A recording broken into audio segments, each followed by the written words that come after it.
Hello, I'm the Nostalgia Critic. I remembered so you don't have to. Knock knock, who's there? Lord of the Rings is awesome! So, let's look over one of cinema's greatest accomplishments by acknowledging its top 11 greatest downfalls. Why top 11? Stupid fact, Hobbit. This is the top 11 dumbest Lord of the Rings moments.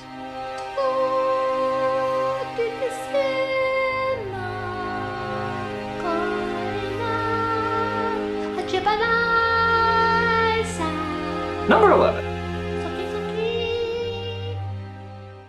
Just letting Gandalf die. Yeah, kinda shocked nobody ever talks about this one.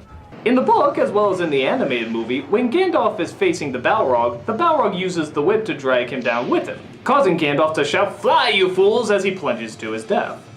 Fly, fools! But in Fellowship, he hangs onto the cliff, most likely trying to make the line more dramatic. Fly, you fools!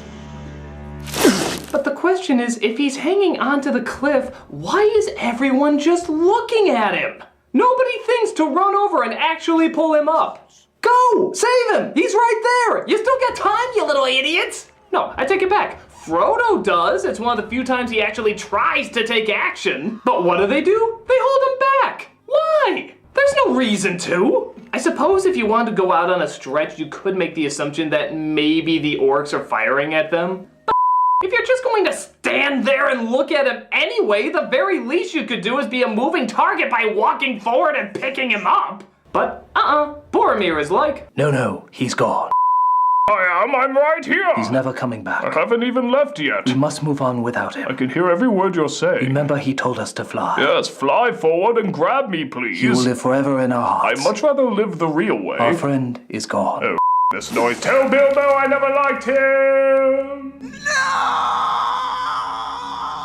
It still makes no sense whatsoever. The only justification I can have for this is that, well, it did give us a cool intro to Two Towers. I mean, come on, that opening was awesome. Even if they did land in a giant lake and somehow ended up on top of a mountain. In fact, why were they concerned for him if he could survive a fall into a lake and yet still have the strength to walk up to the top of a mountain? I've nitpicked this enough. Fly, you fools!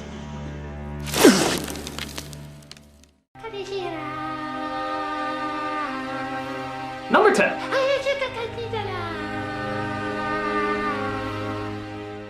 Those bajillion endings.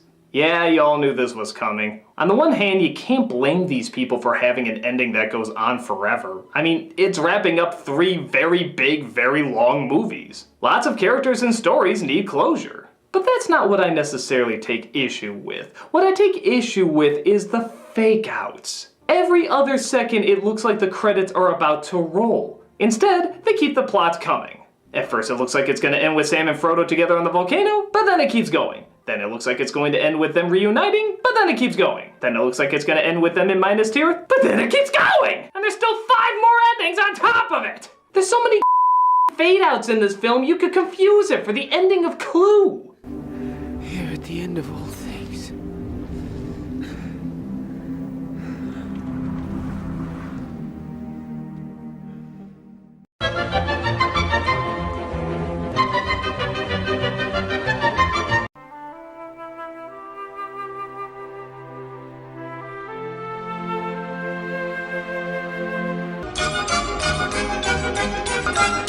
How do you pick up the threads of an old life? It doesn't help either that ending 1.2 looks a whole lot like a curtain call. Ladies and gentlemen, your Lord of the Rings players! Billy Boyd and Dominic Monaghan as Merry and Pippin, John Rhys Davies as Gimli, Orlando Bloom as Legolas, Viggo Mortensen as Aragorn, Rudy as Sam, Big Scary Eyes as Frodo, and Sir Ian McKellen as the always enduring, always heartwarming Gandalf. That is terrifying. Please don't show that again. By Jesus, that's gonna haunt my nightmares. Stop that. Now, for a lot of people, these several endings are a big complaint, but I put it pretty low on the list because, honestly, I actually do like the endings. I mean, yeah, there's too many and they fake you out too many times, but the actual endings themselves are very poignant and kinda touching. So on the whole, I can't be that angry at them. Maybe just a little angry. And a little terrified.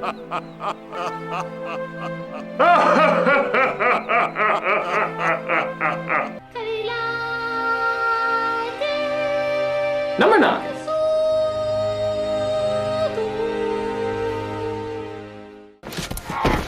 Gimli's idiot moments. So again, when making an adaptation as big as Lord of the Rings, you can't go into quite as much detail as the books can. So a good chunk of the time, characters have to be simplified. Understandable enough.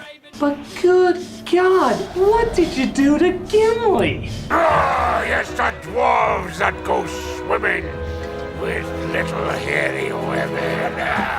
At first, he started off okay. He was simple and emotional, but still had a sense of honor and dignity. Let them come. There is one dwarf yet in Moria who still draws breath. But as the movies went on, he just got goofier. And goofier. What do trees have to talk about except the consistency of squirrel droppings? And goofier. He went from being his own unique flavor of bad to just silly comic relief. You could have picked a better spot. I cannot jump the distance, you'll have to trust me. Not the man! Even he seemed to realize that his whole race merely existed to get a chuckle out of the real heroes. It's true you don't see many dwarf women. And in fact, they're often mistaken for dwarf men. And this in turn has given rise to the belief that there are no dwarf women. And that dwarfs just bring out of holes in the ground. Don't believe me? Just watch this scene and tell me if the punchline music doesn't write itself.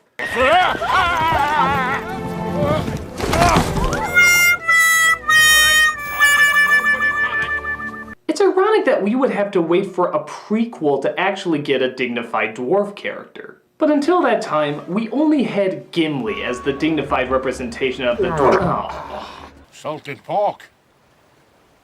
Thank God he had his bad moments in there too, because if not, I think this would be Middle-earth's interpretation of dwarf blackface. It's a little tight across the chest. Salted pork.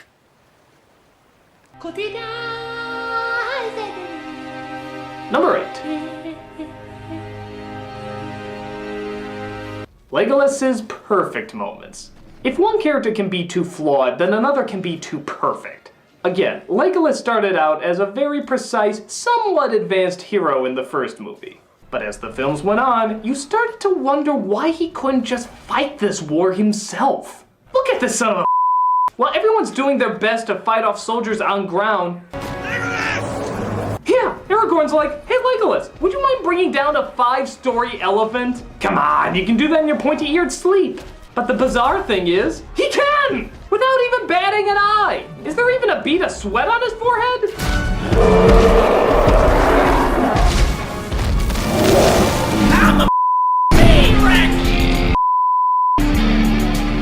Why is it there was even still a struggle at Helm's Deep? At first it looks like all the humans are gonna have to fight, but then, look, they suddenly get an army of giant dinosaur elephant killers. This battle should be over in 10 minutes. Look at the scene from earlier. Their fighting skills seem too good to be true. Haha, we knew they would come at us in descending order from left to right, resulting in this cool shot. Everything is coming up hell. But even with all these bad on their side at Helm's Deep, even then Legolas has to show off by going shield surfing. I'm sure that was essential to taking out those 5 guys you could have just as easily killed walking down the stairs. Wow, oh my god, that was awesome. In fact, I'm surprised Legolas didn't just end this whole war in one foul swoop. He's so freaking perfect, I'm sure he could do it.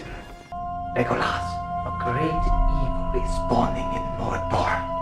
Fear not, my flawed mortal friend. I shall handle this.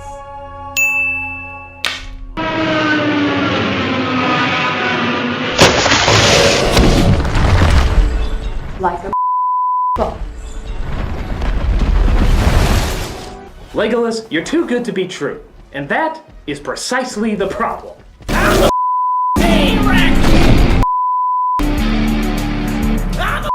I still only can else is what? Number 7.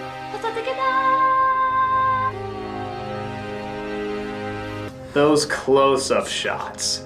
I've mentioned this before, how a lot of movies and shows back then felt they needed to get a lot of wide-angle close-up shots. This would be fine if the idea was to create an uncomfortable scenario, but for a while, it seems like a lot of directors did it just to be different and artsy. And here, it's no exception. While this decision did tone down big time in the other 2 movies, and thank God for that, we had to put up with quite a lot of it in Fellowship of the Ring. And don't get me wrong, sometimes it's called for, like this scene where Frodo's about to put the ring on at the Prancing Pony, which, by the way, might not be the best name for a place like this. I look at the atmosphere and I feel more the decaying mule. But like I said, here it's supposed to be a little off and uncomfortable, so the close-ups work. But come on, when Bilbo is just talking normally, do we really need to be this close? Even when Gandalf is saying goodbye, look at that! You can count the wrinkles under his eyeballs! How would you like it if I filmed conversations like this? Hey Malcolm, did you hear they might be getting a new judge for American Idol? Yeah, I heard they might be getting a new host too. Oh really? You mean they're getting rid of, what's his name? Yeah, what is that guy's name again? Is it Seacrest? Is he safe? I know we're supposed to feel close to the characters, but good God, we don't need to be this close. Is it secret? Is it safe?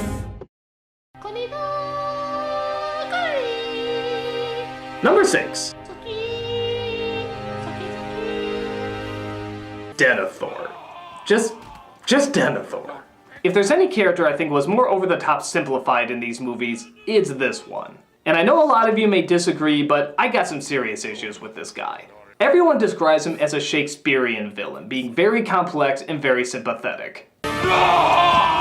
Well, I'm glad you guys saw that, but for me, I just saw a crazy The whole time he seems to have just 2 settings, extreme jerk or extreme nutball. Yeah, when he's not frowning or slobbering or shaking his head screaming, that leaves very little room to actually feel sorry for him. Which I'm told is the intention they were going for. You will not take my son from me! The line has ended! Gondor is mine! Abandon your post! Leave for your life! It looks like there was supposed to be a real tragic element to him. Like, he used to be a dignified steward and has gone mad with power. But there's just so little dignity you can see in this guy. And I know the idea is that he's supposed to have lost all his honor, but you're supposed to give some idea that there was some honor there to begin with. And you don't really get that. The only time the guy actually had sympathy from me was when he found out about Boromir's death, and, oddly enough, when Pippin is offering his services.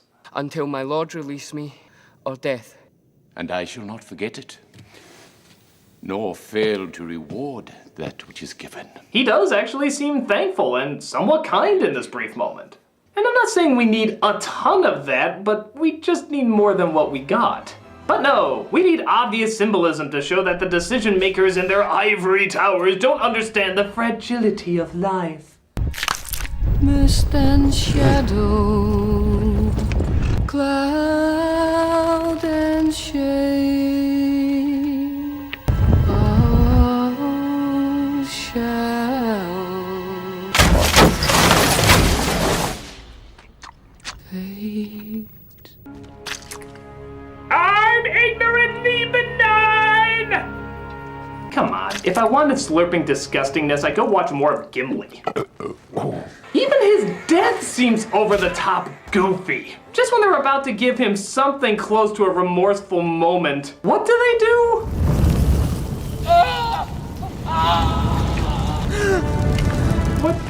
What? This isn't Lord of the Rings, it's a Itchy and Scratchy cartoon. All I gotta say is, if you were looking to create a sorrowful Shakespearean villain, my guess is you need a little bit more dignity than this. We'll be back in a bit. Until then, let the emotional weight of this scene sink in. Hey, I can see them filming Hobbit Part 12 from here!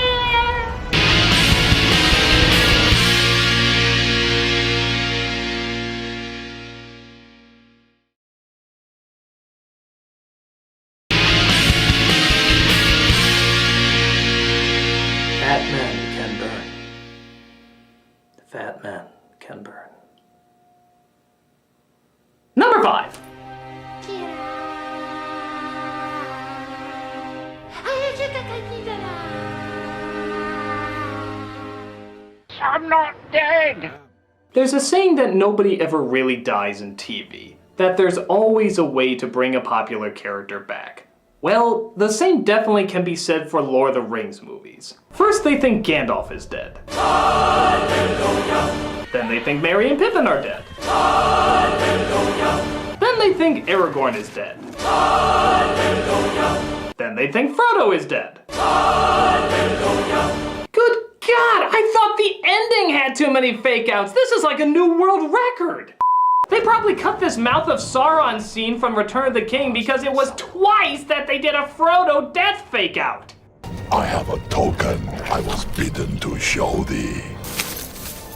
Know that he suffered greatly at the hands of his host. We've done this already. The whole spider killing him thing. It didn't fool us then, it isn't fooling us now. Honestly, we just want you to open your gates for a moment. Legolas!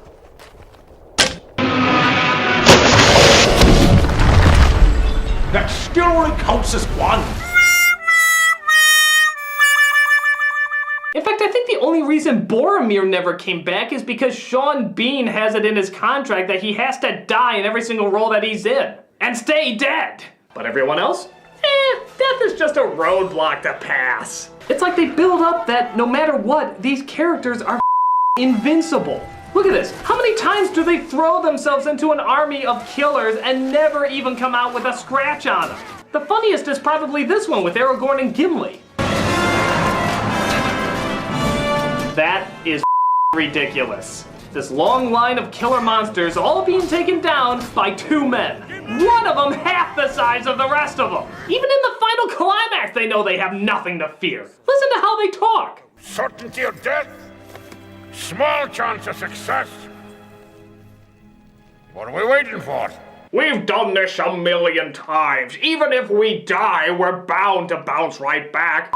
We have an entire army of dead people. It's like having a cold. You're out of commission for a bit, but you come back swinging. Nothing like walking through the valley of the shadow of death when that valley is just the size of a thimble. That is ridiculous. Number 4. Arwen's life is now tied to the fate of the ring. Eh?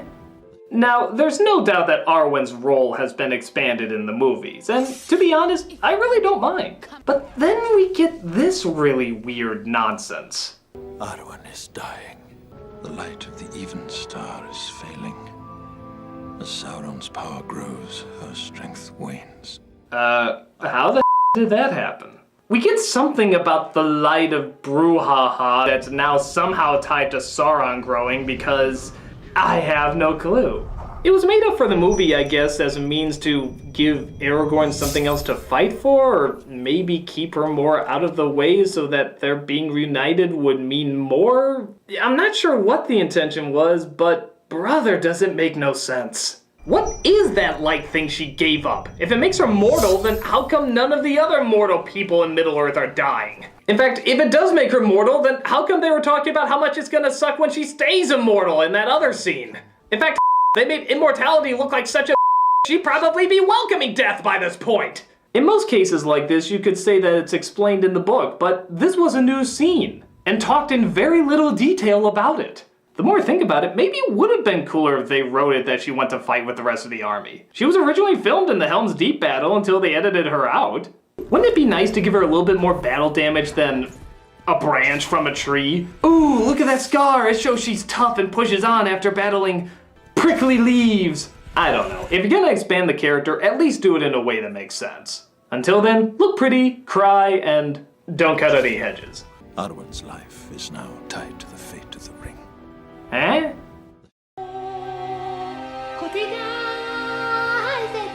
Number 3. Sam and Frodo's gayness. Okay, now let me make one thing perfectly clear before anyone has a heart attack. If Sam and Frodo were actually gay in the story, I wouldn't care. It'd be cool. Maybe they'd be the first gay characters in fantasy. Openly gay, anyway. But that's not what bothers me. What bothers me is that the intention was not to show the power of love, it was meant to show the power of friendship. Having a friendship and being in love are two different things. There's the love you share for a person you have an attraction for and want to live the rest of your life with, but there's also the love for a determined person who will always have your back and be by your side. And the reason that bugs me is that this relationship, while I do believe unintentionally makes them look more romantic than friendly, is that it's obvious Tolkien wanted to show the strength of friendship, for reasons of nobility and caring rather than lust or romance. Lust and romance is fine, and we see it everywhere in big epic stories. But that's not what this is about. This is about two people who care for each other as the closest of companions. And truth be told, there's only a few popular stories I can think of that really dive into that. You don't often see two people of the same gender who give up their life for the other just for the reason of friendship. If it's opposite genders, they'll almost always hook up by the end of the story. So that's why I think it's more important that a friendship element was played up more than a romantic one. And again, I don't think it was intentional, but it's still hard to ignore that it comes off that way. And so much of that comes from just how friggin' lame these lines are. Let's just look at some of these scenes again. Frodo was really courageous, wasn't he, Dad? Yes, my boy. The most famousest of hobbits, and that's saying a lot. You've left out one of the chief characters. Samwise the Brave. I want to hear more about Sam. Frodo wouldn't have got far without Sam. Now, Mr. Frodo, you shouldn't make fun. I was being serious. So was I. I'm just waiting for Gollum to roll his eyes and say, "Oh Christ, just propose already!"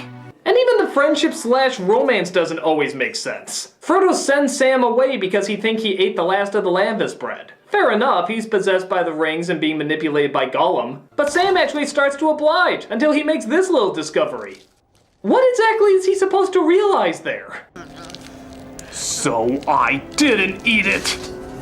Wouldn't his return have been a lot more powerful if they didn't show this scene? If Sam just said, it, he's my friend, I'm gonna go and fight for him anyway. That would have been a lot more noble. But no, he had to realize that he didn't eat the bread that he realized already he didn't eat. Huh? Like I said, I don't think it was intentional, but the more cheesy these scenes are played out, the more you can't help but think of a corny romantic novel. So you can't act surprised at the comparisons. Granted, at the end, the relationship does work. Sam gets married, Frodo goes on his own path, and they do share a connection you legitimately believe in. Just maybe you believe in it a little more than what was intended.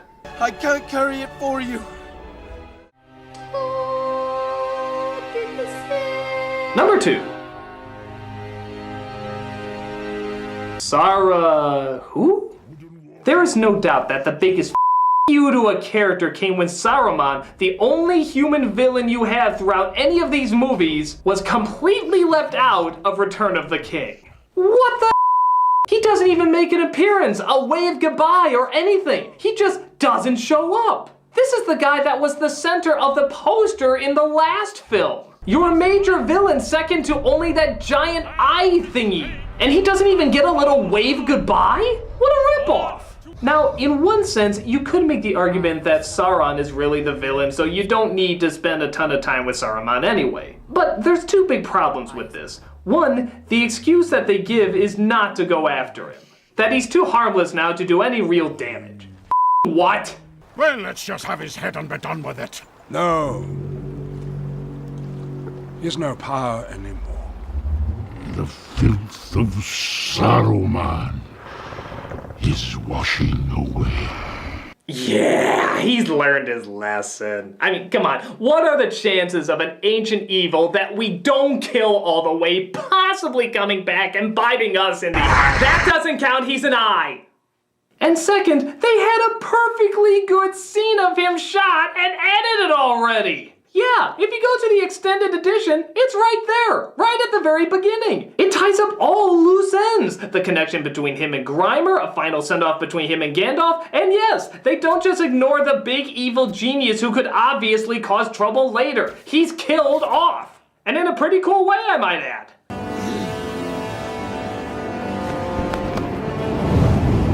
Well, I'm sure he can survive that. Maybe not. I guess this scene was cut for time, which normally I would understand for a film this long. You don't want to overstay your welcome. But it's the second scene in the movie! Nobody's gonna be bored by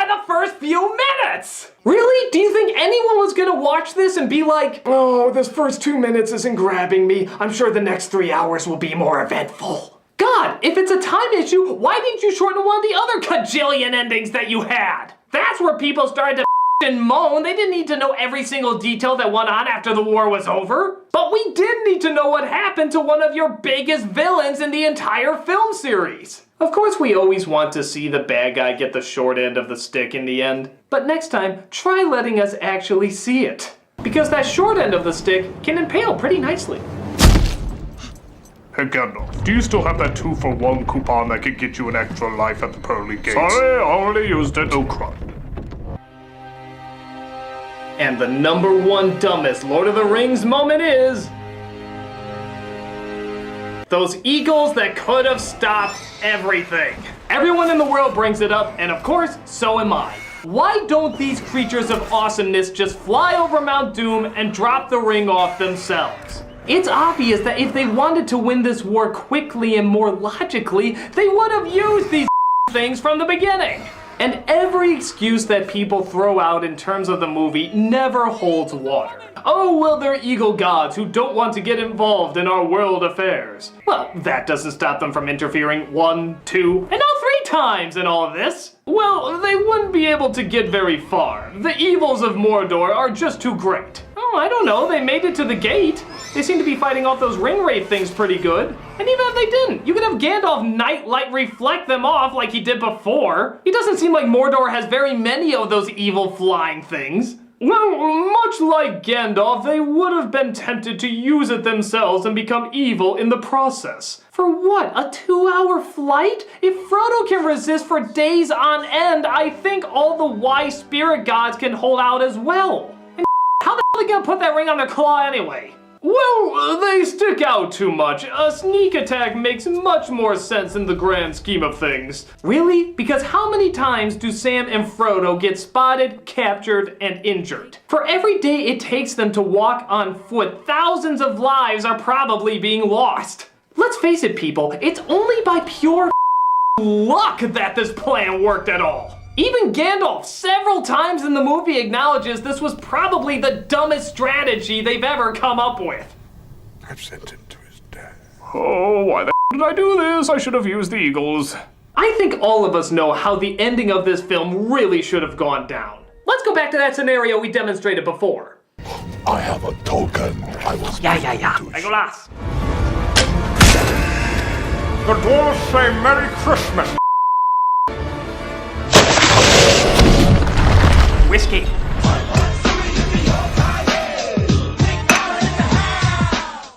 Even the series How It Should Have Ended gave their take on this. Well, that was incredibly easy. Yes, it was. Can you imagine what it would be like if we had walked the entire way?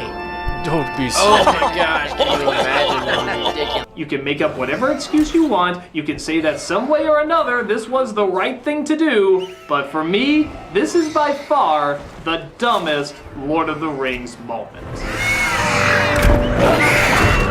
Now let's count down the most awesome Lord of the Rings moments. Oh wait, we can't, because there's too many! Despite these problems, and I'm sure even more that exist, it doesn't change the fact that Lord of the Rings is one of the best film trilogies of all time. It gave so much, it changed so much, and as much as we like to poke fun of it, there's still just too much to like about it. As for me, I'm off to partake in the ancient Middle-earth art of dwarf tipping. I'm the Nostalgia Critic guy, remember? So you don't have to! Salted pork. Oh.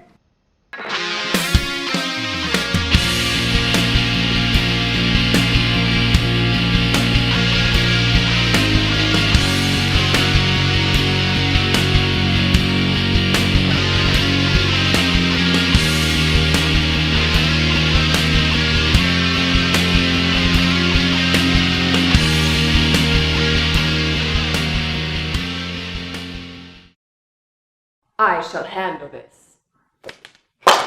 You missed.